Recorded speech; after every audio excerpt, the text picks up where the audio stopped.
Mundial de Clubes, essa competição que está todo mundo esperando e que estávamos sendo tão cobrados, Cacá, para comentar dela. Então, vamos falar um pouquinho aí, um desfile de estrelas, né? Que o Deixa eu voleibol só te internacional interromper tem de aqui, a melhor. Joyce fez uma correção. Eu falei que ia ser o jogo dos invictos, não é. O Bauru já perdeu para o Pinheiros. perdeu, exato. Obrigada, Joyce, por fazer essa correção. E aí nós vamos ter algumas das maiores estrelas do voleibol mundial e 2 times brasileiros tentando um título inédito para eles, né? O Minas chegou a ficar a ser vice-campeão em Ano 92, 92 também, e repetiu o vice em 2018 sob o comando do Lavarini. E tenta aí um título inédito, vai ser difícil, né? Eu acredito mais nas forças do Praia. Você acha pra que tentar brigar pelo difícil título. ou impossível? Para o Minas, eu não vou falar impossível não, porque senão eu vou tirar E no a esporte expectativa não dá de para muito falar, torcedor. né, Cacá? Mas vai ser difícil. Bem difícil, a gente vai ter talvez aí o melhor mundial da história, pelos elencos que vão, pelos times. Só falar antes da gente falar do elenco, como é que é a organização do campeonato sistema de disputa. São 2 grupos, A e B.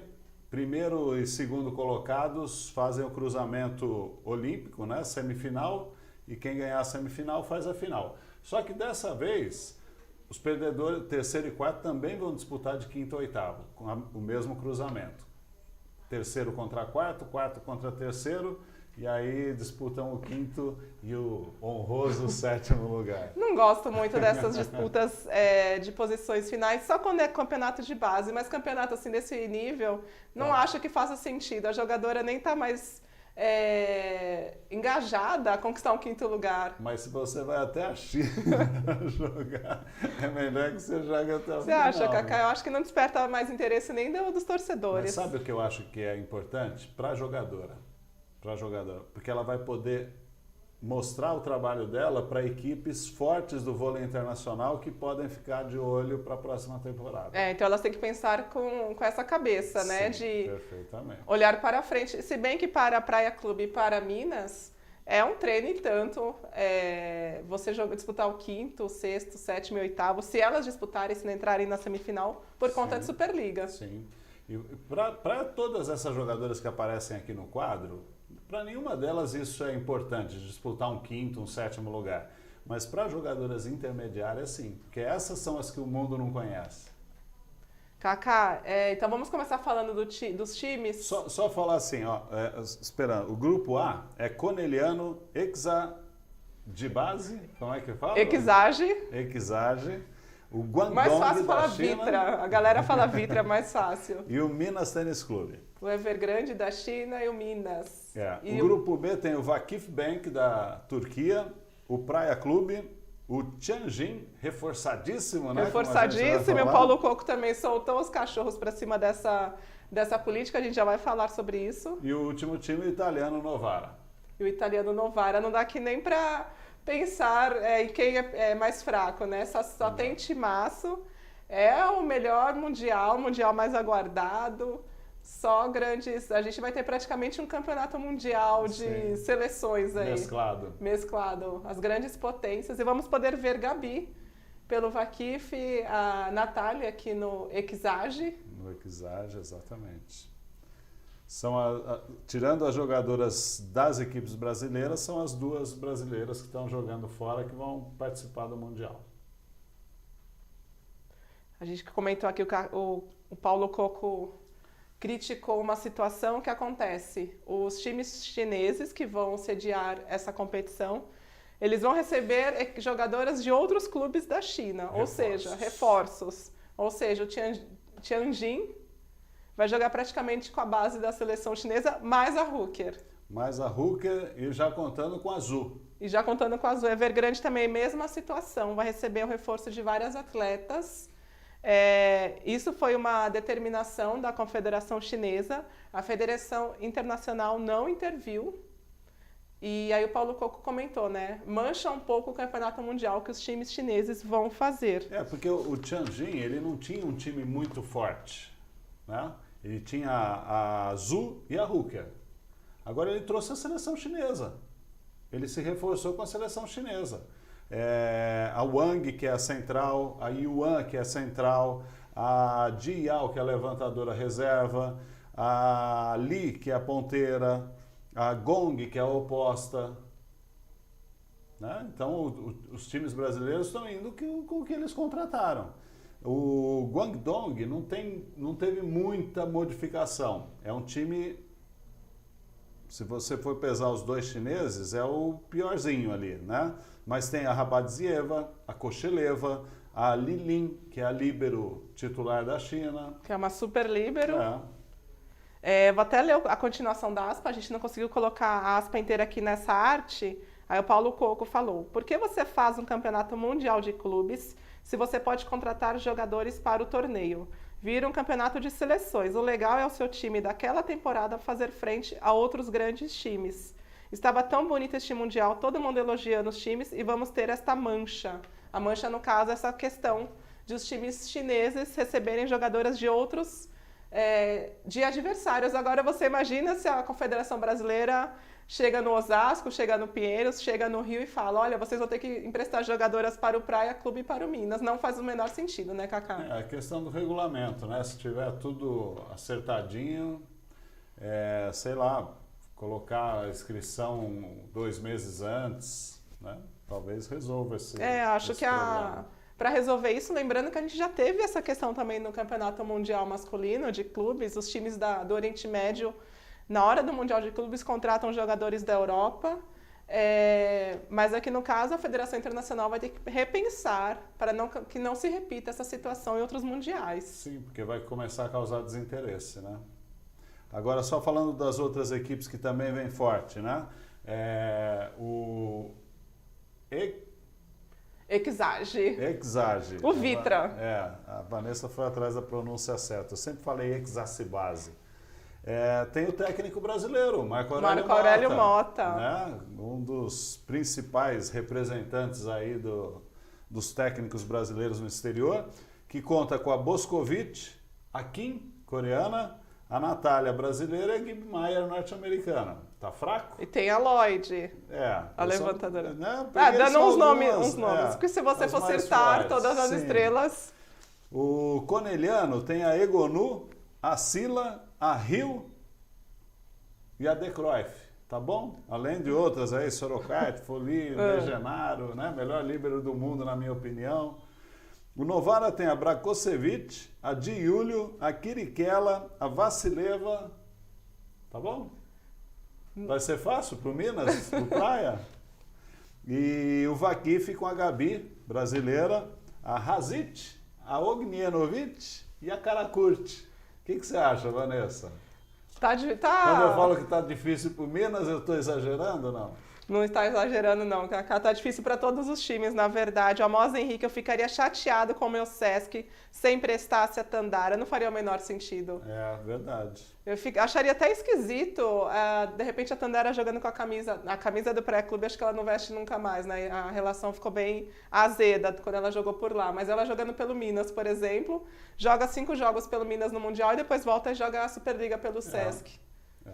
Fora que, querendo ou não, é um orgulho para os times, que a gente vê até hoje como o Osasco se orgulha de ser o único campeão mundial em atividade no Brasil, campeão assim na edição feminina. Você vai reforçar um adversário para ele depois ficar enchendo a boca para falar que ele foi campeão mundial? Você já viveu uma situação parecida, né, Cacá? No solo Tietê. E eu me vali do regulamento, né? Porque a gente contratou 2 jogadoras que tinham disputado a Superliga pelo Leite Moça, a Josiane e a Ricarda. Fomos para Lima e ganhamos o Campeonato Sul-Americano. Cacá, então já foi um dia é difícil pronunciar o time chinês, o time da Azul. Mas nada ilegal. Estava lá no regulamento, podia contratar, podia se reforçar e a gente tinha essa possibilidade. Cacá, você citou Marco Aurélio Mota. Saúde, Cacá. O Marco Aurélio Mota, o técnico do Exage. Engraçado que na Turquia ele é super reconhecido, né? Tem o trabalho dele reconhecido aqui no Brasil. Ele nunca teve esse reconhecimento. Quando chegou à seleção, causou todo aquele problema. Viu as jogadoras debandarem. Por que isso acontece aqui no território nacional em relação ao Marco Aurélio Mota? Então, o Marco Aurélio tem uma história aí, primeiro de préstimos ao voleibol brasileiro. O Marco Aurélio é responsável por uma mentalidade vencedora, uma mentalidade de trabalho sério, trabalho duro. E quando ele chegou à seleção brasileira antes de 2003, ele quis implantar esse método com todos. E não foram todas que aceitaram esses métodos. Então o Marco Aurélio teve dificuldade. E as jogadoras, em vez de entrarem num acordo, conversarem, tentar achar um meio termo, elas resolveram abandonar a seleção. E o Marco Aurélio continuou o trabalho dele. Quando houve a troca do Marco pelo Zé Roberto, o Marco Aurélio ficou mais ou menos como a figura ruim do que o voleibol brasileiro podia ser. O cara que bateu de frente, que foi cabeça dura, e aí ele foi para a Turquia. E ele é o responsável pela construção da base da Turquia. O que hoje a Turquia tem de vôlei feminino deve muito ao Marco Aurélio. E o Marco Aurélio, por esse reconhecimento da Turquia, sempre teve lugar. Quando ele teve um problema de saúde e precisou se afastar do voleibol, foi a Turquia que chamou de volta para assumir a seleção principal. E muitas dessas jogadoras que hoje fazem parte ou fizeram parte do crescimento do voleibol turco na seleção passaram pelo Marco Aurélio. Então tá aí o reconhecimento que devia ser aqui no Brasil, sendo feito lá fora. Ele é um técnico tão reconhecido na Europa e aqui ele não teve o mesmo prestígio. Ele chegou a trabalhar na base também da seleção, né? Sim, também. E quando chegou à seleção adulta aconteceu todo aquele problema ali nos anos 2001, 2002. Aqui a gente estava falando sobre os times, olha essa sequência de jogos do Praia. Pega o Vaquife, estreia contra o Vaquife dia 3, a galera da madrugada, vamos acordar que vão começar os jogos do fuso da China. 3 da manhã Vaquife Bank e Praia Clube, depois o Itambé Minas pega o Evergrande, também um time chinês, o Exage e Itambé Minas dia 4, a sequência do Minas, não dá nem para respirar. O Praia pega o time chinês no dia 5, Corneliano e Minas. Dia 5 também, e dia 6, Novara e Praia. Só pedreiro. Acho que precisa ganhar 2 jogos para passar para a semifinal. Precisa ganhar 2, para não depender de resultado, de cruzamento, e de preferência 3-0 ou 3-1, para levar 3 pontos. O Minas vai precisar ganhar então aqui contra Evergrande e Exage para não depender desse jogo contra o Corneliano. Então, eu acho o seguinte, o Minas tem que pensar no Evergrande e no Corneliano. Corneliano, o Nicola Greco conhece bem, né? Trabalhou na Itália, é italiano, talvez seja a chance do Minas de conseguir taticamente jogar bem contra o time italiano. E o time chinês, que não é o melhor, é o segundo melhor da China, né? Dentro dessa análise que a gente já fez, aí tá beleza, aí tá na semifinal. Agora eu acho que Vaquife, o Vitra, é mais difícil. E aqui no caso, vamos analisar a sequência do Praia. É o Vaquife, depois já vem o Tianjin, o time da Azul, e por último o Novara. Aqui acho que a quarta força do grupo seria o Novara, Cacá? Sim, sim. Vamos dizer que todos passem pelo Novara, teoricamente. E o Minas não pode perder do Novara. Vai ter que ganhar de um desses 2. É o que vai definir a vaga para o Praia Clube. O Paulo Coco comentou que já está acompanhando esses times, está vendo os jogos do Campeonato Italiano, Champions League. É uma rotina difícil também para o técnico, porque ele tem jogos importantes na Superliga, tem o Mundial de Clubes aí batendo a porta. E aí ele falou, olha, o que eu não sei ainda é sobre os times chineses. Estou acompanhando, mas como vem as jogadoras de fora, eu sei como cada uma joga, mas como que vai funcionar esse time, a química que esse time vai ter, eu ainda não sei. Então, aí o que seria importante? Ganhar do Vaquife. Se é um time que ele já conhece, que ele pode estudar, prepara o time para esse primeiro jogo, tenta ganhar, e aí pode até perder do Tianjin. Se ganhar do Novara. Se ganhar do Novara. Jogaços. Na próxima semana a gente traz informações sobre o Campeonato Mundial de Clubes Masculino que vai acontecer em Betim, cidade que o Sada Cruzeiro conhece tão bem, já ganhou todos os seus mundiais por lá. A gente fala então sobre o Mundial na semana que vem, o masculino, né, Cacá? Isso. Só lembrando, o Vaquife tem 3 títulos mundiais, o Vitra tem 2 títulos mundiais e o Brasil já conquistou 3 vezes. Com a Sadia em 91, com o Leite Nestlé em 94 e com o Osasco em 2012. Você citou aí, Cacá, o título do Leite Nestlé, que era um timaço, era a base da seleção, Fernanda Venturini, Ana Moser, Ana Paula, Ida. Ah, a Sadia... A Sadia era exatamente o time do Leite Nestlé. Com outro nome. Ah, é? Nome.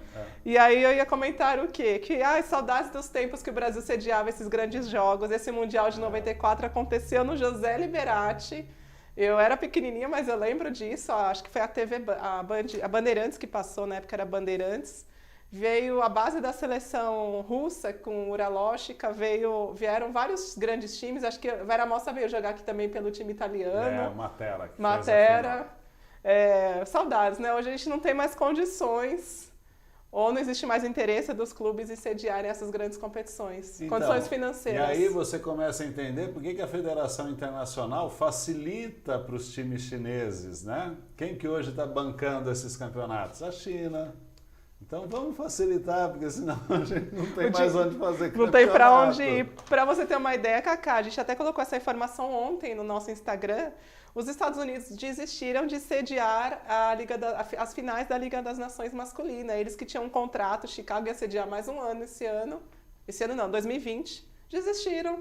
Aí a federação teve que abrir os convites e a Itália ficou com esse convite. A cidade de Turim vai receber a Liga das Nações, ou seja, estava tudo certo que os Estados Unidos sediariam, enquanto isso no feminino a China vai sediar mais uma vez. Tem que então proteger esse dinheiro, né?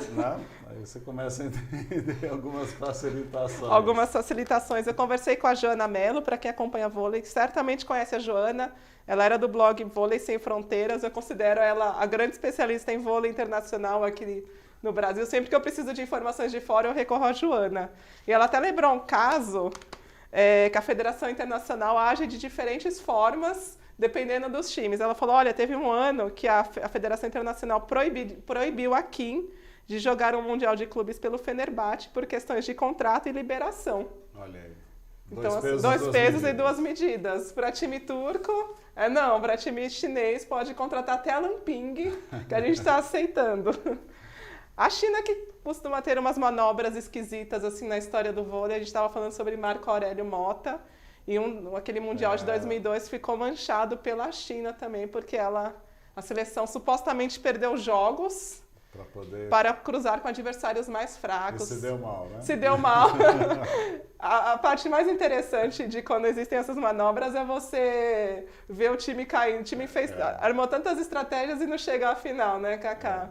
E aí até o Mundial depois, o seguinte, de 2006, a Federação Internacional mudou o regulamento por conta da China, o que a China fez no Campeonato Mundial de 2002. Exatamente, sorteando os adversários para não ter o cruzamento... Não, na verdade, os times começaram a carregar todos os resultados, que nem acontece hoje. Mas eu acho hoje. que naquele de 2006 ainda teve o sorteio dos adversários dos playoffs. Depois é que veio esse modelo de levar os Porque aí você não pode ficar perdendo mais jogos quando você carrega os resultados para as próximas fases. E a China não foi campeã em 2002, não foi campeã também em 2006, nem em 2010, nem em 2014. E 2018 que teve agora, né? Enfim, a manobra não deu certo.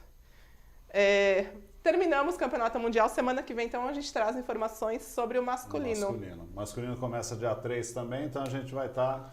quentinho aí com informações para vocês. Mas aí no fuso do Brasil, graças a Deus, na cidade de Betim. Uma pena, a gente vai até comentar sobre o Mundial Masculino, 4 times apenas.